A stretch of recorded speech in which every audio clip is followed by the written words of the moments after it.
ఎప్పుడైతే వాసగృహంలో ఈ యొక్క అద్భుతమైనటువంటి స్త్రీ కణములందరూ వాళ్ళిద్దరిని లోపలికి పంపించారో పార్వతీదేవిని దగ్గర కూర్చోబెట్టుకుని అరుంధతి మొదలైనటువంటి పతివ్రతలందరూ పార్వతీదేవి దగ్గర కూర్చొని ఎలా మసులుకోవాలో పతివ్రత లక్షణములు ఎలా ఉండాలో పార్వతీదేవికి పూసపుచ్చినట్టు వాళ్ళందరూ చెబుతూ ఉన్నారట. ఓ పార్వతీ పాతివ్రత్య ధర్మమును నిష్ఠగల స్త్రీ, పాతివ్రత్యమును నిష్ఠ చేత స్త్రీ ఆచరించాలి. భర్తయే పతియే ప్రత్యక్ష దైవముగా భావించాలి. ఎలాంటి అద్భుతమైనటువంటి పొరపచ్చములు లేక భర్త యందు అఖండమైనటువంటి ప్రేమ వాత్సల్యమును కలిగి ఉండాలి. పార్వతీ భర్త నిలబడి ఉన్న సమయమున పతివ్రత నిలబడే ఉండవలే. ఎన్ని లక్షణాలు, ఒక్కొక్క లక్షణం చెబుతున్నారు వినండి. ఇప్పుడు మీరు ఒక్కసారి రీలంతా తిప్పుకోండి. ఇంట్లో ఏం చేస్తూ ఉన్నారో ఆ రీలంతా నా దోషం లేదమ్మా. ఈ చెప్పే మాటలన్నీ శివపురాణంలోవి ఆ వ్యాసుడు చెప్పినటువంటి మాటలు నేను చెబుతున్నాను తప్ప నేను కూడా రీలు తిప్పుకుంటానమ్మా. మా ఇంట్లో మా ఆవిడ ఏం చేస్తుందో తిప్పుకునే సమయం. రేపు సోమవారం ఆవిడ వస్తే నేను అన్నాను మాత్రం ఆవిడకి చెప్పకండి. నమః పార్వతీ పతయే, నమః పార్వతీ పతయే. ఓ పార్వతి భర్త నిలబడి ఉన్న సమయమున పతివ్రత నిలబడి ఉండవలే. భర్త నిలబడి ఉంటే భార్య కూడా నిలబడి ఉండాలి. సమృద్ధి కలిగినటువంటి స్త్రీ భర్త నిద్రించిన తర్వాత మాత్రమే తను కూడా నిద్రించాలి. భర్త నిద్ర ముందే ప్రాతకాలంలోనే నిద్ర లేవాలి. భర్త నిద్ర వేస్తున్నటువంటి సమయంలో అద్భుతమైనటువంటి సౌభాగ్య సంపద కలిగినటువంటి పెద్ద తిలకమును ధరించి నుదుటన ఆయన పెట్టినటువంటి సింధూరమును ధరించి మొట్టమొదలు తన దర్శనాన్నే ఇవ్వాలట భర్త. ఎందుకు అంటే భర్త అలా ఎప్పుడూ తన సింధూరాన్ని దర్శిస్తే అది ఆయన యొక్క ఆయువు వృద్ధిని కలిగించేదై ఉంటుందట. ఇప్పుడు ఈవిడ పడుకొని ఏమంటే బెడ్ కాఫీ అంటూ పాపం ఆయన వెళ్ళి కాచుకొని వస్తే తప్ప ఆవిడ లేవడు. ఇప్పుడు ఇద్దరు ఉద్యోగస్తులు. అమ్మలారా మీరందరూ నన్ను మీ కుమారుడు అనుకొని క్షమించు. మాట్లాడే మాటలు నావి కాదు తల్లి, పురాణంలో ఉన్నవి మాత్రమే నేను చెబుతూ ఉన్నాను. నమః పార్వతీ పతయే. ఇద్దరు ఉద్యోగానికి వెళుతూ ఉన్నారు. ఉద్యోగానికి వెళుతూ సాయంకాలం 5 అయిందంటే ఇంకా ఉద్యోగం నుంచి ఇంటికి రావడం. ఇదిగో ఏమో ముందు నువ్వు వెళ్తే కుక్కర్ పెట్టు, ఎవరు ముందు పోతే వాళ్ళు వంట మొదలు పెట్టాల్సిందే కదా, ఎవరు ముందు పెడితే వాళ్ళు పని చేయవలసిందే. అలా ఈ కాలంలో పాతివ్రత్య ధర్మములు ఇందులో చెప్పినవి నిజంగా పాటించాలి అంటే అసలు ఎంత కాఠిన్యమో. ఇప్పుడు ఈ ధర్మములన్నీ చెప్పుకుంటూ ఉంటే ఎంత కఠినమైనటువంటి ధర్మములు చెప్పిందో శివపురాణం. నమః పార్వతీ పతయే. ఓ పార్వతీ భర్త ఎదుట భార్య నిరంతరము అలంకరించుకొని ఉండవలే. భర్త ఉన్నప్పుడు భార్య అలంకరించుకొని ఉండాలట. భర్త ఊరిలో లేనటువంటి సమయంలో అసలు అలంకరణ లేకుండా తను సాధారణమైనటువంటి స్త్రీగా ఉండాలట. ఎప్పుడు ఆయన దేశాలకు కనుక వెళితే ఆయన ఎప్పుడు వస్తాడా అని ఆయన నామజపమునే చేస్తూ ఉండాలి. ఆవిడ చేస్తుందో లేదు, నేనేమో 6 రోజులైంది నిజామాబాద్ వచ్చి, సోమవారం వచ్చాక అడగాలి. పాపం రోజు ఫోన్లో చెప్తుందండి ఎప్పుడు వస్తారండి. ఈ లైవ్ ఇప్పుడు తను అక్కడ చూస్తూనే ఉంటుంది. ఎందుకంటే లింక్ పెట్టండి, ఆగమయ్య సేపు రోజు లింక్ అడుగుతున్నాను, ఆవిడే అడుగుతాను, ఏమండి ఈరోజు లింక్ పెట్టండి. నిన్ను కాదు నేను అనేది, చేరిపోయింది మాట. నమః పార్వతీ పతయే, నమః పార్వతీ పతయే, నమః పార్వతీ పతయే. ఇవాళ ఏ ఇంటిలో చూసినా కూడా నిజానికి ప్రతి ఇంట్లో సమస్యలు లేనటువంటి ఇల్లు లేదు. కానీ 100% గృహములలో అశాంతి కలిగినది అంటే ఏ భార్య అయితే భర్తను పేరుతో పిలుచునో, భార్య ఏ భర్తనైతే పేరుతో పిలుస్తుందో ఆ ఇంట్లో అశాంతి కలుగుతుంది. పార్వతి ఎన్నడూ నిద్రలో కూడా భర్తను పేరుతో స్మరించరాదు. పూర్వకాలంలో అమ్మమ్మ తాత పేరు ఏమిటి అంటే పోరా అని అలా నెత్తితో మొట్టికాయ వేసి మరి పంపించేది. ఇప్పుడు ఆయన పేరు శ్రీనివాస్,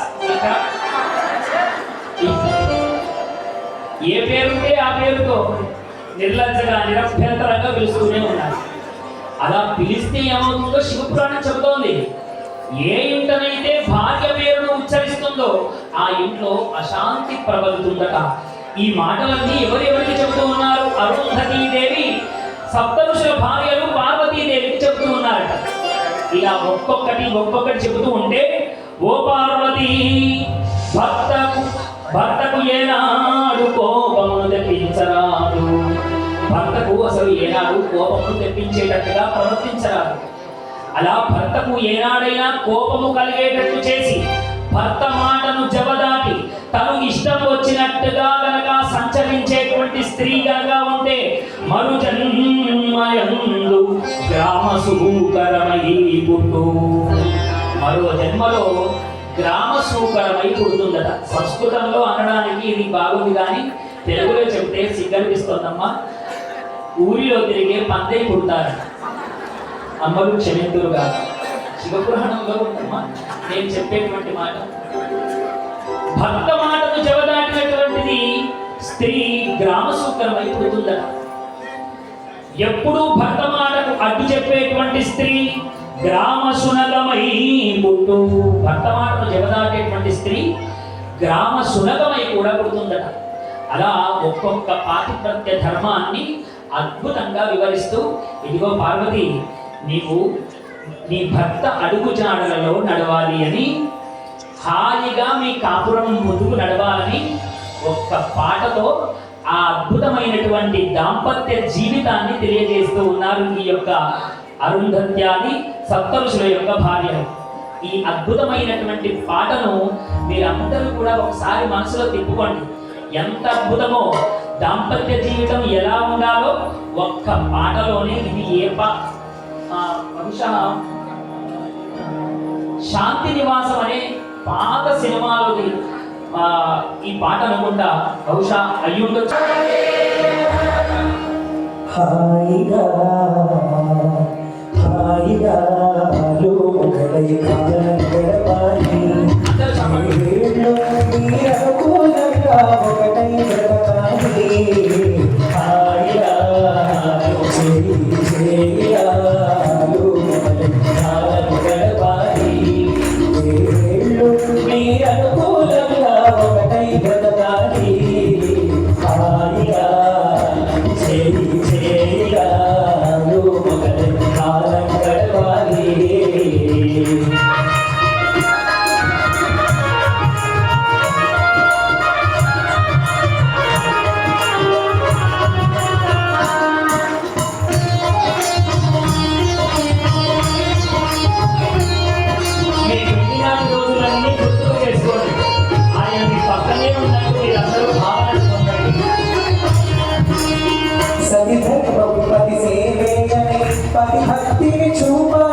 పతి భక్తిని చూపాలి అనుదినము అత్త మామల పరిచర్యలనే చేయాలి అనుదినము అత్త మామల పరిచర్యలనే చేయాలి పతి ఇంట్లో బంధుజనాల అభిమానం పొందాలి పతి ఇంట్లో బంధుజనాల అభిమానం పొందాలి 10 మందిని సుఖాలే బలుమాలు పొగడాలి హాయిగా చేయి చేయిగా ఆడు మొగలి కాలం గడపాలి నీవేళ్ళు మీ అనుకూలంగా ఒకటై బ్రతకాలి హాయిగా చేయి చేయిగా ఆడు మొగలి కాలం గడపాలి మరి ఇంతవరకు చెప్పినంత బాగానే ఉంది మరి అన్ని నియమాలు ఆడవాళ్ళకైనా అంటే ఆ ప్రశ్నకి ఇక్కడ అర్థం ఉంది మగవాళ్ళకి కూడా నియమాలు చెప్పబడ్డాయి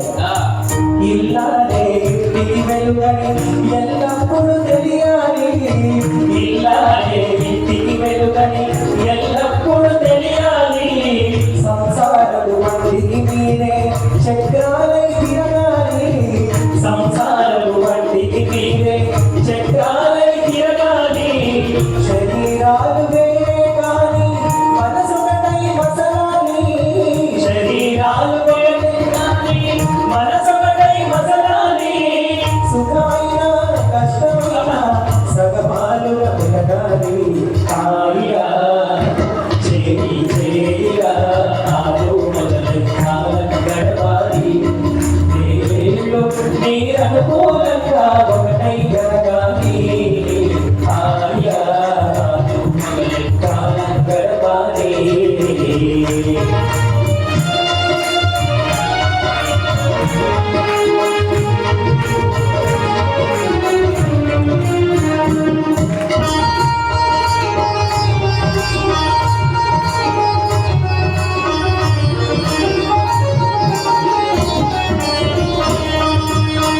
ఇరుగమ్మలు పొరుగమ్మలతో ఇంటి సంగతులు అనవరకు ఇరుగమ్మలు పొరుగమ్మలతో ఇంటి సంగతులు అనవద్దు చీరలు నగలి మణి భర్తను చీటికి వాటికి అడగద్దు చీరలు నగలి మణి భర్తను చీటికి వాటికి అడగద్దు అత్తింటో అతని పాటుతో పుట్టింటిని పొగడద్దు అత్తింటో అతని పాటుతో పుట్టింటిని పొగడద్దు తరుణం దొరికిందే చాలని కలగడ మాత్రం చదవద్దు హాయిగా చేయి చేయిగా ఆడు మొదలు కాలం గడపాలి నేరేళ్ళు మీరనుకూలంగా ఒకటై బ్రతకాలి హాయిగా చేయి చేయిగా ఆడు మొదలు కాలం గడపాలి నీళ్ళు మీరనుకూలంగా ఒకటై బ్రతకాలి నేరేళ్ళు మీరనుకూలంగా ఒకటై బ్రతకాలి నీళ్ళు మీరనుకూలంగా ఒకటై బ్రతకాలి హాయిగా చేయి చేయిగా ఆడు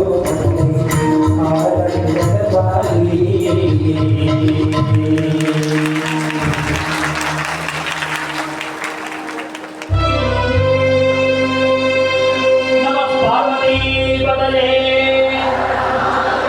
నమః పార్వతీపతయే నమః పార్వతీపతయే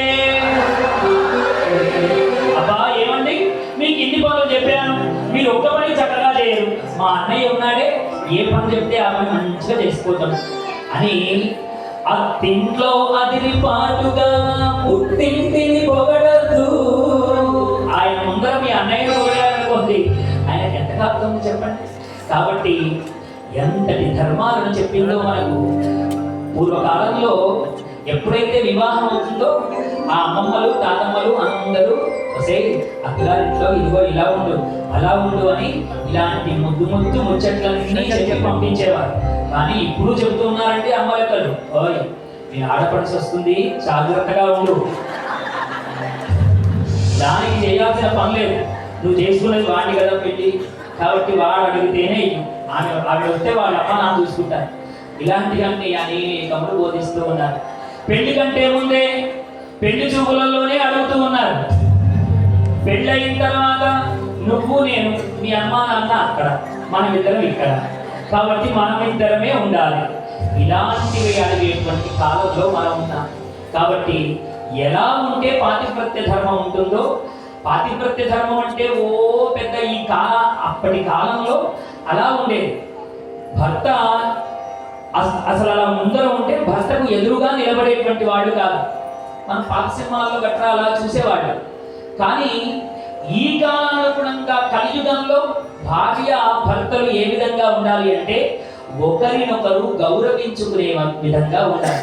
ఆవిడ ఏదైనా మాట చెప్పిందనుకో మంచి మనసుతో స్వీకరించే భర్త ఉండాలి. ఈయన ఏదైనా మాట చెప్పాడనుకోండి, ఆవిడ కూడా మంచి మనసుతో స్వీకరించేవాడై ఉండాలి.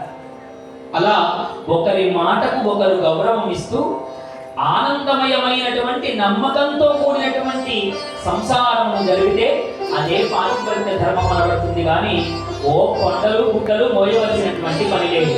ఆయనకు నీవు, నీకు ఆయనగా బ్రతికితే చాలు. సాధారణంగా జన్మజాతకులు ఎప్పుడైనా చూపించుకునేటప్పుడు స్త్రీ వివాహమైన తర్వాత ఆవిడ జాతకం అంతా ఎవరి జాతకంతో ముడిపడి ఉంటుంది అంటే భర్త జాతకంతో ముడిపడి ఉంటుంది. అలాగే భర్త జాతకం కూడా భార్య జాతకంతో ముడిపడి ఉంటుంది. వివాహం జరిగేటప్పుడు ఆ వైదికమైనటువంటి మంత్రముల యొక్క అర్థం కూడా అదే చెబుతుంది. స్వనక్షత్రే స్వదైవతే సహ సోమేన క్రియేతాం శాంతిరస్తు పుష్టిరస్తు తుష్టిరస్తు బుద్ధిరస్తు అవిఘ్నమస్తు ఆయుష్యమస్తు ఆరోగ్యమస్తు అని మంత్రార్థములు మనకు తెలియజేశాయి. అంటే ఇప్పుడు అమ్మాయి యొక్క జాతకంలో ఉన్నటువంటి నక్షత్రములు రాసులు అన్ని, అబ్బాయి జాతకంలో ఉన్నటువంటి నక్షత్రాలు రాసులు అన్ని ఒక దగ్గరికి కలిసిపోయాయి. ఒకసారి ఆలోచించండి. అలా కలిసి గనక పోకపోతే భర్త జాతకంలో పాపం ఏదో దౌర్భాగ్యం ఉండి వ్యాపారంలో నష్టాలు వచ్చాయి అనుకోండి, ఆయన బిక్కముఖం వేసుకొని ఇంట్లో దుఃఖిస్తూ ఉంటే మీ జాతకంలో ఉన్నటువంటి దౌర్భాగ్యం వల్ల మీరు ఏడుస్తున్నారు. కానీ నేను నా యొక్క ఎంజాయ్మెంట్ అంతా నేను చేస్తానని ఏ భార్య అయినా వెళ్తుందా? ఆయన ఏడిస్తే ఆవిడ ఏడుస్తుంది, ఆయన నవ్వితే ఆవిడ నవ్వుతుంది. ఇదే పాతివ్రత్య ధర్మం అంటే. మరి ఆయనకు కష్టం వస్తే నీకెందుకు దుఃఖం వచ్చింది అంటే ఆయన జాతకమే నీ జాతకమైంది, నీ జాతకమే ఆయన జాతకమైంది. కాబట్టి ఆయన నువ్వు వేరు కాదు. నీకు సౌభాగ్యం ఉంటే ఆయనకు సౌభాగ్యం ఉన్నట్టే, ఆయనకు సౌభాగ్యం ఉంటే నీకు సౌభాగ్యం ఉన్నట్టే. అందుకనే పాతివ్రత్య ధర్మము అంటే కేవలం నమ్మకముతో కూడినటువంటి ఇచ్చిపుచ్చుకునేటువంటి మర్యాదయే పాతివ్రత్య ధర్మముగా ఈ కాలంలో మనం ఒక్క మాటలో అర్థం చేసుకోవాలి. అదే హాయిగా చేయిగా అద్భుతంగా ఒకరినొకరు సంసారం అన్నటువంటి ఇరుసుకు చక్రములై సమాంతరముగా నడవాలని మనకు పెద్దలు చెప్పారు. హర నమః పార్వతీపతయే. పాతివ్రత్య ధర్మములు అని నిజానికి ఈ లోకంలో ధర్మములు ఎవరికి ఎక్కువగా చెప్పబడ్డాయి అంటే స్త్రీగా ఎక్కువగా చెప్పారు. అందరూ అనవచ్చు, ఏమిటండి ఆడవాళ్ళకే ఇన్ని ధర్మాలు, మరి మగవాళ్ళకి ఏమిటి ధర్మాలు? చాలా తక్కువగా ఉంటాయి కదా. ఏ పురాణం చూసినా స్త్రీ అలా ఉండాలి ఇలా ఉండాలి అని పద్ధతులన్నీ మాతృమూర్తికే చెప్పారు. ఎందుకోసము అంటే లౌకికంగా ఆలోచించిన మనం మామూలుగా ఇనుప చుక్కలు ఉన్నాయి అనుకోండి, ఇంటి ముందు అలా మనం ఇల్లు కట్టడానికి ఉపయోగించేటువంటి ఇనుప చుక్కల దుకాణం ముందు అవన్నీ అలా ముందు పారేసే ఉంటాయి. అదే కంసాలి వారి దుకాణంలో ఉండేటువంటి బంగారం కూడా అలా పారేసే ఉంటుందా?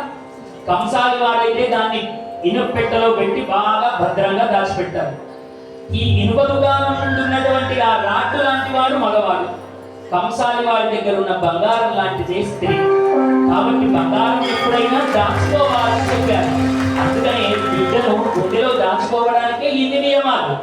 బంగారంతో ఏదైనా ఆభరణం చేయాలి అంటే దాన్ని కాల్చి దానిలో ఎంతైతే ఏదేది కలపాలో అంత మాత్రం కలిపితేనే అద్భుతమైనటువంటి నగగా మారుతుంది. ఏది ఎక్కువ తక్కువైనా దాంట్లో పగుళ్ళు ఏర్పడి ఆ నగ అంతా వ్యర్థమైపోతుంది. అలా స్త్రీ ఎలా ఉండాలో అలా ఉంటేనే అది నగ మెరిసినట్టుగా శోభిల్లుతూ ఉంటుంది. కాబట్టి స్త్రీకే విలువైనటువంటిది కాబట్టి నియమములన్నీ అమ్మకే ఎక్కువగా చెప్పబడ్డాయి. అమ్మ అంటే ఈ సృష్టికి ఆధారం కనుకనే నియమాలు ఎక్కువ చెప్పబడ్డాయి.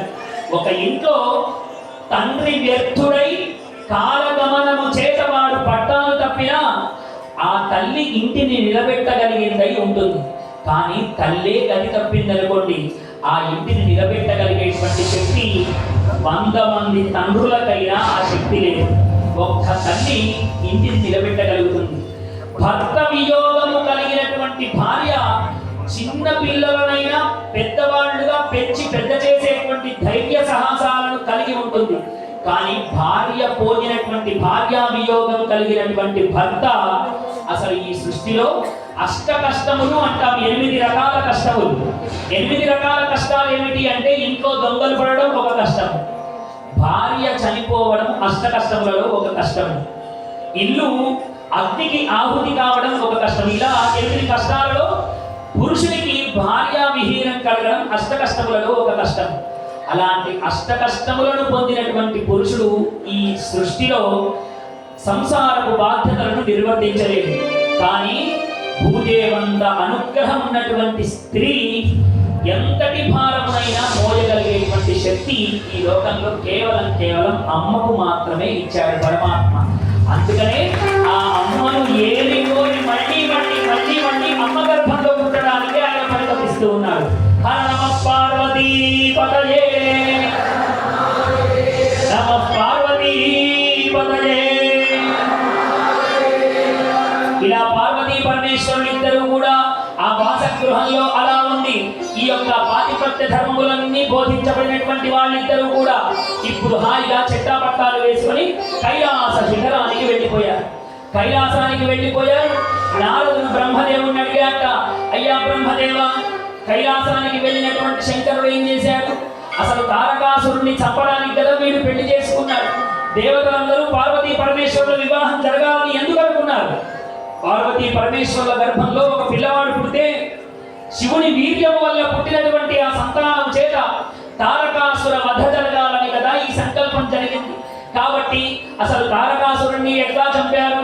కుమార ఉత్పత్తి తెలియజేయవలసింది, ఆ కుమారస్వామి యొక్క ఉత్పత్తి తెలియజేయవలసింది అని నారదుడు సవినయంగా తెలియజేశాట. నారద, చంద్రమౌళీశ్వరుని చరిత్ర మంగళప్రదము. నిజానికి చంద్రమౌళీశ్వరుని యొక్క ఈ చరిత్ర అత్యంత మంగళప్రదం. గుహుని యొక్క చరిత్ర, కుమార జననము అనేటువంటి ఈ వృత్తాంతము అత్యంత మంగళకరమైనటువంటి వృత్తాంతము. నారద, ఈ వృత్తాంతమును ఎవరైతే వింటారో వాళ్లకు అద్భుతమైనటువంటి అనుగ్రహములన్నీ లభిస్తాయి. కాబట్టి ఇంత మంచి ప్రశ్న వేసినటువంటి నీకు తప్పకుండా నేను సకల పాపహారిణి అయిన అత్యంత రహస్యమైన గుహోత్పత్తి తెలియజేసేదా, ఆ గుహోత్పత్తిని తెలియజేస్తాను రాజా అని ఆ యొక్క అద్భుతమైనటువంటి గాథను చెప్పడం ప్రారంభించాక బ్రహ్మదేవుడు. బ్రహ్మవాచ, బ్రహ్మదేవుడు తెలియజేస్తూ ఉన్నాడు. మంగళ స్వరూపుడు మహాదేవుడు పార్వతీదేవిని తోడుకొని దివ్యమైన మనోహరమైన నిర్జన స్థానమునకు వెళ్ళి కైలాసంలో ఒక అద్భుతమైనటువంటి స్థలానికి పార్వతీదేవిని తీసుకొని వెళ్ళాట.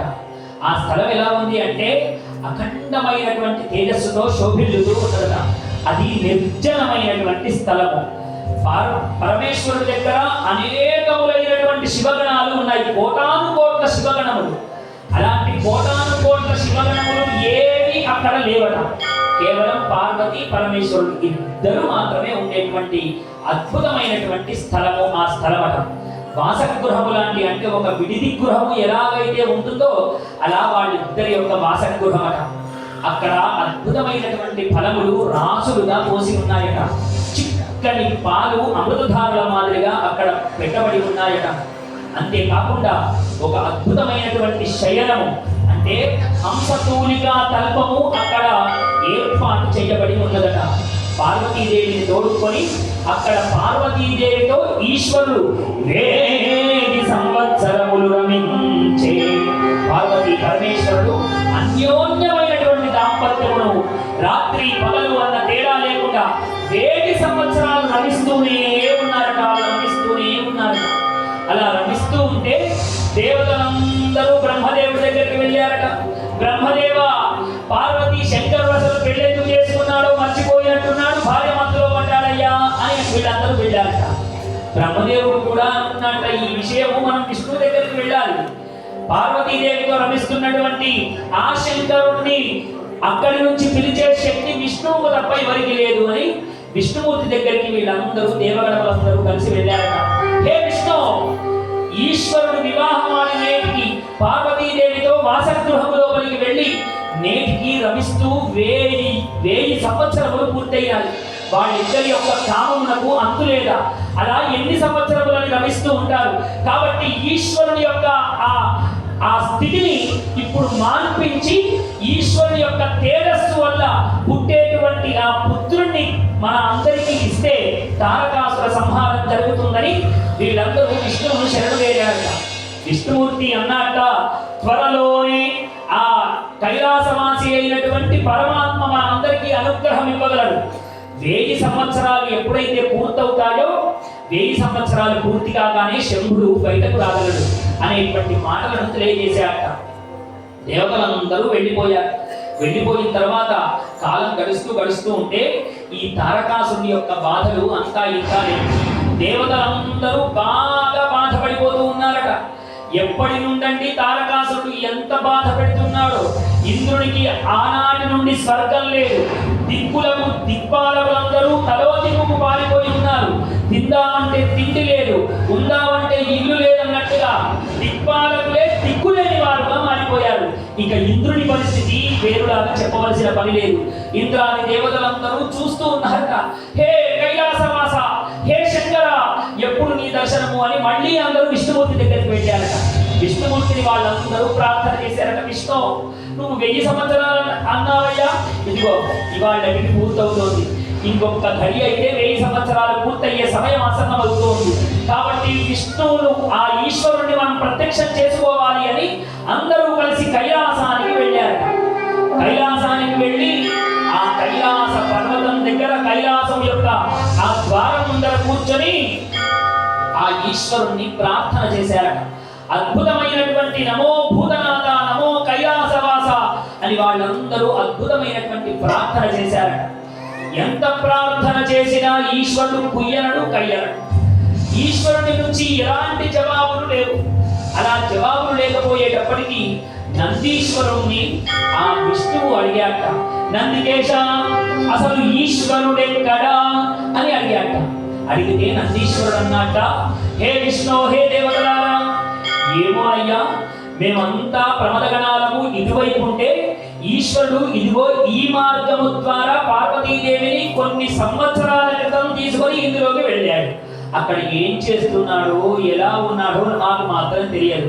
మీరు ఈశ్వరుణ్ణి ప్రార్థన చేయాలి అంటే, ఈశ్వరుణ్ణి మీరందరూ ఆయన్ని పొందాలి అంటే ఆయన నామ సంకీర్తన తప్ప వేరే మార్గం లేదయ్యా. విష్ణు భజించండి, విష్ణు ఆయన్ను కీర్తించండి, విష్ణు ఆయన్ను పిలవండి అని ఆ విష్ణుమూర్తితో నందికేశుడు అన్నట. ఇప్పుడు నందీశ్వరుడు మొదలైనటువంటి దేవతలు, విష్ణువు, బ్రహ్మ, నారదుడు అందరూ కలిసి ఈశ్వరుణ్ణి ప్రార్థిస్తూ ఉన్నారు. ఆ ప్రార్థనని మనం సంకీర్తనగా చేసి ఇప్పుడు ఆ కైలాసవాసిని మనం అందరం ప్రత్యక్షం చేసుకుందాం. హర నమః పార్వతీ పతయే.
మానిదే జగాన సాగునా ఆయోగమానదో మురారి దివ్యమానం పశుమతిలో ప్రదీక్షణం పశుపతిని అధీనమై పశుమతిలో ప్రదీక్షణం పశుపతిని అధీనమై కరుణా సదా సదా శివ ఆనతి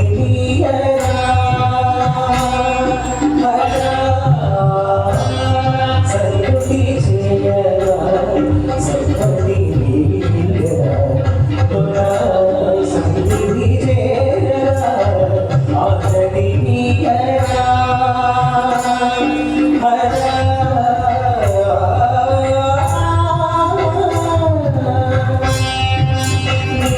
సరి మణి మమన సహ ఆనతి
అని దేవదేవతలందరూ ఈశ్వరుని ప్రార్థన చేశారట. అలా ప్రార్థన చేస్తూ బిగ్గరగా శంభో ఈశ్వర ఈశ్వర అని పిలుస్తూ ఉంటే ఆ క్షణము ఎలాంటి క్షణము అంటే మీరు పిలిచేటువంటి ఆ క్షణంలోనే ఈశ్వరుడు తన యొక్క వీర్యమును పార్వతీ గర్భములో ప్రవేశపెట్టేటువంటి సమయము వీళ్ళు పిలిచే సమయము ఒకటిగా ఉంటుందట. వెంటనే పార్వతీదేవితో ఆ సంగమాన్ని వదిలిపెట్టి ఈశ్వరుడు ఈ ద్వారం దగ్గరికి వచ్చేశాడు. సుఖము పొందకముందే ఈశ్వరుడు వచ్చేశాడు. రాగానే వాళ్ళందరూ నమస్కరించారట. హే దేవతలారా, మీరందరూ నన్ను ఇప్పుడు పిలిచారు, ఉన్న పలంగానే నేను వచ్చేశాను. అందుకనే వాడు భక్తవ శంకరుడు భోలాశంకరుడు ఏది కోరితే అది ఇచ్చేటువంటి వాడు. ఇప్పుడు ఇలా జరిగినందుకు ఏమవుతుందో కూడా తెలియనటువంటి స్థితిలో నేను వచ్చేశాను అని ఈశ్వరుడు వచ్చి ఆ దేవతల ముందు కనిపించాడు. దేవతలందరూ హే పరమాత్మ, పార్వతీదేవితో నీవు ఇంతకాలము వాసగృహంలో ఉన్నావు, కానీ దేవతలందరూ తారకాసురుడి దెబ్బలకు చూడు వీళ్ళ ఒళ్ళంతా ఎలా అయిపోయింది. కాబట్టి హే ఈశ్వర, అసలు మీరిద్దరూ వివాహం ఆడితే ఆ తారకాసుర సంహారము జరగాలని పార్వతీదేవిని నువ్వు చేతబట్టావు, కానీ ఇప్పుడు ఎలా అని అడుగుతూ ఉంటే ఈశ్వరుడు అన్నాడట, ఇప్పుడు నా తేజమును పార్వతీదేవి యందు అవధానము చేసేటువంటి సమయము తప్పింది. ఇప్పుడు నా తేజమును పట్టుకునేటువంటి వాడు ఈ లోకంలో ఎవడున్నాడో చెప్పండి అన్నాడట. అనగానే వెంటనే దేవతలందరూ కూడా అగ్నిదేవుణ్ణి చూపించారు. అగ్నిహోత్రుడు పామురము మాదిరిగా తేజమును కట్టి ఈశ్వర తేజమును ఒక్క అగ్నిహోత్రుడే కాదు, ఎప్పుడైతే అగ్నిహోత్రము ఆ ఈశ్వర తేజమును తిన్నాడో వేదము ఏం చెప్పింది అంటే దేవతలందరూ ఏ స్వరూపంలో ఉంటారు అంటే దేవతలందరూ అగ్నిముఖావై దేవా, దేవతలందరూ అగ్ని రూపంలోనే ఉంటారు. మీరు ఏ దేవతకైనా హోమం చేయాలి అంటే గణపతి హోమం చేయాలనుకోండి అగ్నిలోనే చేస్తారు, కుమారస్వామికి హోమం చేయాలన్నా అగ్నిలోనే, ఈశ్వరుడికి చేయాలన్నా అగ్నిలోనే, ముక్కోటి దేవతల యజ్ఞం చేయాలన్నా అగ్నిలోనే చేస్తారు. అంటే అగ్ని రూపంలోనే ఆయా దేవతలు ఉంటారు. అందుకని మీరు ఏ పూజ చేసినా మొట్టమొదలు ఆ దేవుడి ముందు దీపారాధన చేస్తారు. ఆ దీప రూపంలో ఆ దేవుడిని దర్శించడానికి కొరకు దీపారాధన చేయండి, ఏ పూజ మనం మొదలు పెట్టాం. కాబట్టి అగ్నిహోత్రము ఎలాంటి వాడు అంటే అగ్నేన చ సుపథా రాజే అస్మాన్ విశ్వాని దేవమయునాని విద్వాన్ జుజోద్ధస్మజ్జు రాజమేనో భూనిష్టాం తే నమ ఉక్తిం విధేవా. ఆ అగ్నిహోత్రుడు మంచి సుపథము హోమము చేయడం వల్ల మనకు మంచి మార్గములు చూపించేటువంటి దేవుడు. అలాంటి అగ్నిహోత్రుడు ఇప్పుడు శివతేజాన్ని స్వీకరించాట. ఎప్పుడైతే ఆ శివతేజాన్ని స్వీకరించాడో దేవతలందరి శరీరములు బరువెక్కిపోయాయి. దేవతలందరూ ఆ విష్ణువుతో శివుడితో అన్నారట, హే దేవదేవ, ఈ తేజమును మేము భరించలేకపోతున్నామట, ఇంత శివతేజమును మేము ఎలా భరించగలము అని వాళ్ళందరూ కూడా ఈశ్వరుణ్ణి మొరబెట్టుకున్నారట. అలా ఈశ్వరుణ్ణి మొరబెట్టుకుంటే ఈశ్వరుడు వాళ్లకు అనేకములైనటువంటి మార్గములు, ఆ తేజమును ఎక్కడ వదిలిపెట్టాలో, ఎవరి యందు నిక్షిప్తం చేయాలో ఈశ్వరుడు ఒక్కొక్క మాటగా చెబుతూ ఉన్నాడు. ఇలా చెబుతూ ఉంటే బయటకు వెళ్ళినటువంటి ఈశ్వరుడు వాసగృహం నుండి పార్వతీదేవి సుఖమును పొందే ఆ క్షణంలో వెంటనే లేచి వెళ్ళిపోయాడు. మళ్ళీ వస్తాడేమో అని ఎదురు చూస్తూ ఉన్నది పార్వతీదేవి. ఎంతకీ రావడం లేదు ఈశ్వరుడు. ఉన్న పరంగా పార్వతీదేవి బయటకు వచ్చేసింది. ఈ దేవగణములందరి చేత ముచ్చటిస్తూ ఉన్నాడు ఈశ్వరుడు. ఈ విషయాన్ని గమనించింది పార్వతీదేవి. ధూర్తులైనటువంటి దేవతలందరికీ శాపాన్ని ఇచ్చేసింది. ఓ దేవతలారా, మీరు నా యొక్క సుఖమును మీరందరూ చెడగొట్టారు. ఇప్పుడు నేను వంధ్యనైతిని, కాబట్టి నేను పుత్రుణ్ణి పొందకుండా నా యందు ఈశ్వర తేజము నిక్షిప్తము కాకుండా మీరందరూ అడ్డుపడ్డారు. కాబట్టి దేవతలారా, నేటి నుండి మీ భార్యలందరూ బంధువులవుదురుగాక. దేవతలందరి భార్యలను శపించిందట. మీ అందరికీ ఎవరికి పుత్రులు కలగకుండా సంతానం కలగకుండా ఉండుగాక. అందుకనే చూడండి, సరస్వతీదేవికి సంతానం లేదు, లక్ష్మికి సంతానం లేదు, ఏ దేవి దేవతలకు కూడా సంతానములు లేవు. అది పార్వతీదేవికి ఇచ్చినటువంటి శాపం. అలా అందరు దేవతలను వంధ్యులుగా మార్చేసిందట పార్వతీదేవి. సకలేశ్వర్యకు పార్వతీ విష్ణు మొదలైన దేవతలందరినీ శపించి అగ్నిని కోపముగా చూచే. అసలు స్వీకరించిన వాడు అగ్నిహోత్రుడు కాబట్టి అగ్నిహోత్రుడిని బాగా కోపంతో చూసిందట పార్వతీదేవి. ఆ అగ్నిహోత్రుడితో అంటూ ఉన్నదట, సర్వభక్షీ భవేషుషే పీడితాత్మేతి నిత్యశః శివతత్వం నజానాసి మూర్ధోసి సురకార్యకృత్ రే రే శఠమహాదుష్ట దుష్టహారం దుష్టబోధవాన్ అభక్షిశివవీర్యం యజ్ఞాకాశిరుచితం హి తత్ యజ్ఞాకాశిరుచితం హి తత్. ఓ అగ్నిదేవ సర్వభక్షి అని అనేసిందట. అగ్నిహోత్ర, నీవు ఎప్పుడైతే శివవీర్యమును నువ్వు తీసుకున్నావో నేటి నుండి నీవు సర్వభక్షి అయిపోదువుగాక. నీ యందు ఏది వేసినా దాన్ని తినేటువంటి గుణాన్ని నీకు ఇస్తున్నాను, ఆ శాపాన్ని నీకు ఇస్తున్నాను అన్నదట. అందుకని అగ్నిలో ఏదైనా వేయండి, ప్రకారం వేయండి, ఏమైనా వేయండి, అంత బూడిదే. అగ్నిలో ఇది కాలుతుంది, ఇది కాలదు అనేటువంటిది ఏది లేదు. చూడండి, సర్వభక్షి అనేసింది. ఇప్పుడు చూడండి, అగ్నిహోత్రుడు దేవతలకు హవిస్సును వేసేటప్పుడు దానిలో పరమ పవిత్రంగా మనమందరం భావించేటువంటి గోమయము, ఆవు పిడికలని కూడా వేస్తాము. అది మనమందరం కూడా పరమ పవిత్రంగా భావిస్తాం. అలా అని మీరందరూ బ్రేక్ఫాస్ట్ లో అద్భుతంగా ఆవు పిడికలు తింటారా? అగ్నిహోత్రుడే తింటున్నాడు కదా అని మనం ఏమైనా తింటామా? అగ్నిహోత్రుల్లో ఆవు పిడికలు వేయండి, ఇంకేమైనా వేయండి, సర్వభక్షి అన్నింటినీ తన తలలో కలిపేసుకుంటాడు. అగ్నిహోత్రుడికి పార్వతీదేవికి ఇచ్చినటువంటి శాపం. కాబట్టి నేటి నుండి అగ్నిహోత్ర, నీవు సర్వభక్షివై శాంతి లేకుండా ఉందువుగాక. శాంతి అనేటువంటిదే లేకుండా ఒక్కసారి అలా అంటుకున్నావా ఇంకా అలాగే అంటుతూ ఉంటావయ్యా అని శాపాన్ని ఇచ్చిందట. ఇప్పుడు అమెరికాలో కారు శిక్ష ఏదో వస్తోంది కదా, దానికి అసలు శాంతించిందా? ఎంత బాధుతోడైతే అంత అశాంతితో రగిలిపోతుంది. అందుకని అగ్నిహోత్రుడు ఒక్కసారి అంటుకున్నాడా ఆయన్ని శాంతించడం ఎవరి తరము? ఆయనను శాంతించాలి అంటే వర్ణుడే రావాలి.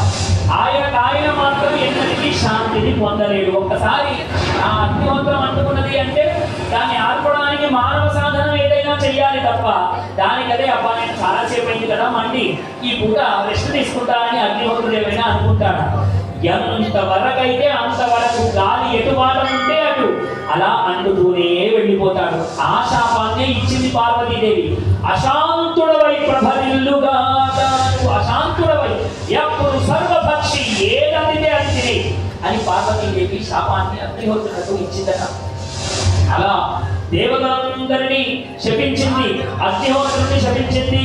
పార్వతి యొక్క శాపము చేత భ్రష్టులైన బుద్ధి కలిగిన విష్ణు మొదలైన దేవతలు తేజస్సును సహింపజాలని వారై, ఆ తేజస్సును సహింపజాలని వారై పార్వతీదేవి యొక్క శాపాన్ని పొందినటువంటి వాళ్ళై మోహం పొందినటువంటి ఆ శివుడు దేవతలందరూ ఆ లోపల శివవీర్యము వాళ్ళందరినీ దహించి వేస్తూ ఉంటే ఏం చెయ్యాలో తోచక ఆ అమ్మవారినే ప్రార్థించారు. పార్వతి, శాపాన్ని అయితే ఇచ్చారు, ఇప్పుడు మా శరీరం అంతా ఈ శివ తేజస్సు చేత మండిపోతూ ఉన్నది, ఏం చేయమంటావు అని అడిగారట. పార్వతీదేవిని స్తుతించారు. అలాగే శంభుణ్ణి కూడా స్తుతించారట. దేవతలందరూ పలికినటువంటి పలుకులు శంభో శివ మహేశ్వర, ఈ తేజస్సు మమ్మల్ని అందరినీ దహించి వేస్తుందయ్యా. నిన్ను శరణు చొచ్చాము, ఆ తల్లిని శరణు చొచ్చామయ్యా.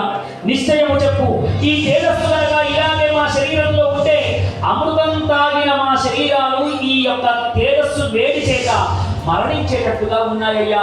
ఈశ్వర రక్షమాం పాహిమాం.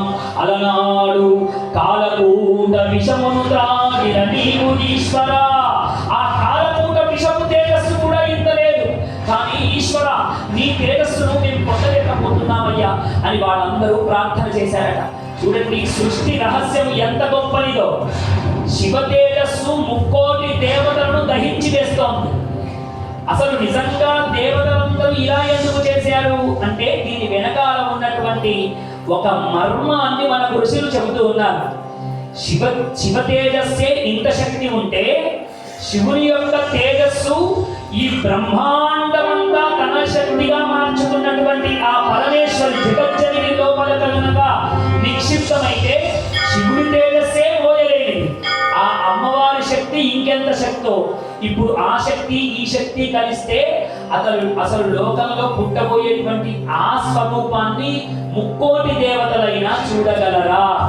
ఈ లోకంలో అసలు ఎవ్వరూ చూడలేనటువంటి శక్తి ఒకటి ఉత్పన్నమవుతుందని ఆ శక్తిని కొంత డైల్యూట్ చేయడం కొరకు, ఆ శక్తి తత్వమును కొద్దిగా తగ్గించడం కొరకు అమ్మవారిలో నిక్షిప్తం చేయక దాన్ని బయట స్ఖలనము చేసేటట్టుగా దేవతలందరూ ఈ నాటకాన్ని ఆడారు. సృష్టి రహస్యాన్ని మన అందరికీ తెలియజేస్తూ ఉన్నారు. నమః పార్వతీ పతయే, నమః పార్వతీ పతయే. సావధానులై శివుడు వాళ్ళందరూ అడగానే సావధానులై వినండి. మీకు ఇప్పుడు సుఖం కలిగేటువంటి విధానాన్ని చెబుతూ ఉన్నాను. మీ తేజస్సును వెంటనే వమనము చేయుడి. మీరందరూ వెంటనే ఏం చేస్తారో తెలుసా? మీరు వెంటనే ఆ తేజస్సును వమనము చేసేయండి అన్నట్ట ఈశ్వరుడు.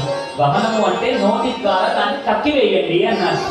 దేవతలందరూ ఈశ్వరుడి అనుగ్రహం ఇచ్చాడు కాబట్టి, ఈశ్వరుడు వరాన్ని ఇచ్చారు కాబట్టి దాన్ని బయటకు తీసివేయగలిగారు.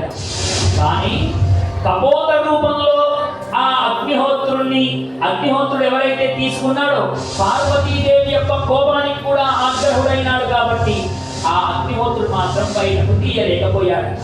అగ్నిహోత్రుడు మాత్రం అలాగే మండిపోతూ ఉన్నాడు. అగ్నిహోత్రుడు బాగా పరితపిస్తూ ఉంటే అగ్నిహోత్రుడు అన్నాట, ఈ తేజస్సును ఎవరు భరిస్తారు? హే బ్రహ్మన్, ఎవరు భరిస్తారు అని చాలా రకాలుగా ప్రార్థించాడగా. అప్పుడు బ్రహ్మదేవుడు అగ్నిహోత్రుడితో అన్నట్ట, ఓ అగ్నిహోత్ర, అగ్నిదేవా, నీకు ఒక అద్భుతమైనటువంటి ఉపాయం చెబుతూ ఉన్నాను వినవయ్యా. మాఘమాసమునందు ఉదయము మంచి నియమముల చేత, మాఘమాసములో సూర్యోదయానికి పూర్వమే మంచి నియమముల చేత ఏ స్త్రీలైతే నదీ స్నానమును ఆచరిస్తున్నారో ఆ స్త్రీలలో ఈ తేజస్సును వదిలిపెట్టవయ్యా అన్నారు. అనగానే అగ్నిహోత్రుడు ఆ మాఘమాసం కొరకు ఎదురు చూసి, చల్లని మాఘమాసంలో అగ్నిహోత్రుడు ఎదురు చూస్తూ ఉన్నాడట. అప్పుడు ఆ నదీ తీరం లోపలికి సప్త ఋషుల యొక్క భార్యలు 7 వచ్చేశారు. 7 రాగానే చల్లని చలి వేస్తోంది. పైగా అది నదీ తీరము, చల్లని తుంపెరలన్నీ మీదికి వస్తూ ఉన్నాయి. ఆ నది ఒడ్డుకు ఈ అగ్నిహోత్రుడు వెలుగుతూ ఉన్నాడు. వెలుగుతూ ఉంటే సప్త ఋషుల యొక్క భార్యలందరూ, అమ్మో ఈ చలికి తట్టుకోలేకపోతున్నాము, మనం ఆ అగ్ని దగ్గరికి వెళ్ళి ఒళ్ళంతా కాచుకుందాము అన్నారట. మనం కూడా ఎప్పుడైనా చలి వేసింది అనుకోండి, ఎవరైనా నెగిడి పెట్టారు అంటే ఆ అగ్ని దగ్గరికి వెళ్ళి ఇలా చేతులు కాచుకుంటూ ఉంటాం. అలాగే ఈ సప్త ఋషుల భార్యలందరికీ అనిపించిందట ఆ అగ్నిహోత్రుడి దగ్గరికి వెళ్ళి ఒళ్ళంతా కాచుకోవాలని. వెంటనే అరుంధతి అన్నదట, ఓ ఋషి భార్యలారా, మీరందరూ ఇదేదో జగన్నాటకంలాగా అనిపిస్తూ ఉన్నది. మీరిప్పుడు ఆ అగ్నిహోత్రుడి దగ్గరికి వెళితే మీ పాతివ్రత్య భంగము జరిగే అవకాశం ఉన్నది, కాబట్టి వెళ్ళరాదు అని వారించిందట. ఆ 6 భార్యలు అరుంధతిని వదిలిపెట్టి 6 అలాగే చెప్తావమ్మా, వాళ్ళంతా చదివేస్తూ ఉంటే వెళ్ళకుండా ఎలా ఉండగలము అని ఈ 6 అగ్నిహోత్రుడి దగ్గరికి వెళ్ళి వాళ్ళంతా కాచుకుంటూ ఉన్నారట. ఎప్పుడైతే ఒళ్ళు కాచుకున్నారో వాళ్ళ రోమరంధ్రముల గుండా, శరీరంలో ఉన్న రోమరంధ్రముల గుండా అగ్నిహోత్రుడు శివ తేజస్సును వాళ్ళ గర్భంలో ప్రవేశపెట్టేశాడు. ఎప్పుడైతే అలా ప్రవేశపెట్టేశాడో ఈ 6 ధర్మభక్తుల యొక్క, ఋషుల యొక్క ధర్మభక్తుల పాతివ్రత్యము కాస్త భంగమైపోయింది. అందుకనే చూడండి, పెళ్లిలో ఏ చుట్ట దర్శనం చేయిస్తారండి? అరుంధతి చుట్టను మాత్రమే దర్శనం చేయిస్తారు. ఈ 7 పాతివ్రత్య ధర్మమును కలిగి ఉన్న 6 పాతివ్రత్య ధర్మాన్ని కోల్పోయారు. ఎందుకంటే పరపురుషుని యొక్క వీర్యమును వీరు గ్రహించారు కాబట్టి. ఈశ్వరుడైనా అది పరపురుష సాంగత్యమే. అందుకని పాతివ్రత్య ధర్మమును కోల్పోయి ఆకాశంలో సప్తఋషి మండలం ఉంటే ఆ సప్తఋషి మండలంలో 6 ఋషులు ఒంటరిగానే ఉన్నారు. వాళ్ళ ధర్మభక్తులకు వాళ్ళలో స్థానం లేదు. కానీ సప్తఋషి మండలంలో వశిష్ఠుడితో సహా అరుంధతీదేవి అక్కడే ఉన్నది. అంటే సర్వకాల సర్వావస్థలయందు ఎన్ని కష్టములు వచ్చినా బాగా యుక్తితో ఆలోచించి పాతివ్రత్యాన్ని నిలుపుకున్నది కాబట్టి కొత్తగా పెళ్ళైనటువంటి ఓ సాధ్వి అరుంధతి లాంటి పాతివ్రత్యం నీకు కలగాలని ఆవిడను దర్శనం చేయిస్తూ ఉంటారు. మరి శివుని యొక్క కళ్యాణంలో శివుడు అరుంధతి దేవిని దర్శనం చేశాడా అంటే శివుడు ధ్రువతారను దర్శనం చేశాడు. అప్పటికి అరుంధతి దేవి నక్షత్ర మండలం లోపలికి వెళ్ళలేదు. ఇదిగో ఇప్పుడు పాతివ్రత్యాన్ని పొంది ఆవిడ పాతివ్రత్యంలో శిఖామణి అయి అక్కడ నిలిచింది. మరి శివపార్వతులు ఎవరిని దర్శించారు అంటే ధ్రువ నక్షత్రాన్ని దర్శించారు. అందుకనే పెళ్లిలో ఒక్క అరుంధతినే కాదు, ధ్రువారుంధతి, ధ్రువుణ్ణి, అరుంధతిని ఈ ఇద్దరిని దర్శనం చేయమని మనకు శాస్త్రం చెప్పింది. అలా ధ్రువుడు అరుంధతిని దర్శనం చేయడము మన వైదిక ధర్మంలో చెప్పబడినటువంటి ఆచారము. హర నమః పార్వతీ పతయే, నమః పార్వతీ పతయే, నమః పార్వతీ పతయే. ఈ మునిభక్తులందరూ గర్భాన్ని ధరించారట. శివభక్తులు ఎప్పుడైతే గర్భాన్ని ధరించారో వాళ్ళ పతుల చేత వాళ్ళు వెళ్ళగొట్టబడ్డారట.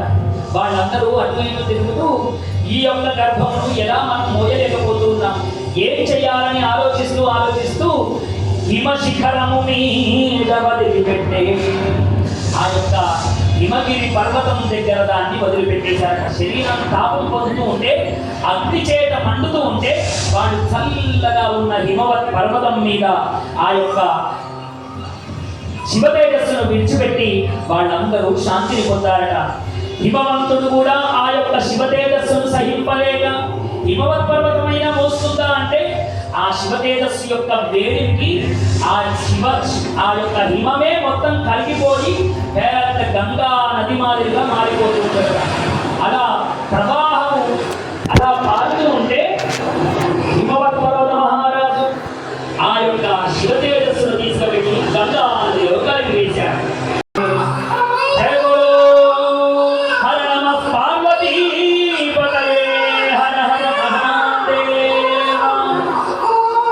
రెల్లుగట్టి నుండి అద్భుతంగా ఉద్భవించాడు స్వామి. ఎలా ఉద్భవించాడు అంటే శరవణ భవ, ఆయన శరవణ భవుడై అదిలో వస్తున్నాడు ఆ స్వామి. అందరూ ఒకసారి ఆ బాలకుమారునికి బాలస్వామికి అందరూ నమస్కరించండి. హర నమః పార్వతీ పతయే. రోమాంచకమైనటువంటి ఈ ఘట్టము, అద్భుతమైనటువంటి కుమారస్వామి జననము. ఆ స్వామి రెల్లుగడ్డిలో నుంచి పుట్టాడు. ఎప్పుడైతే రెల్లుగడ్డిలో నుంచి పుట్టాడో, రెల్లుగడ్డి అంటే దర్భగడ్డి, దర్భగడ్డిలో నుంచి ఎప్పుడైతే పుట్టాడో ఆయన అందరూ శరవణ భవ, శరవణ భవ, శరవణ భవ అని పిలిచారు. ఎప్పుడైతే అలా శరవణ భవ అని పిలువబడ్డాడు, షణ్ముఖుడు అనేటువంటి పేరు చేత 6 అమ్మల పాలు ఒకేసారి తాగేశారట.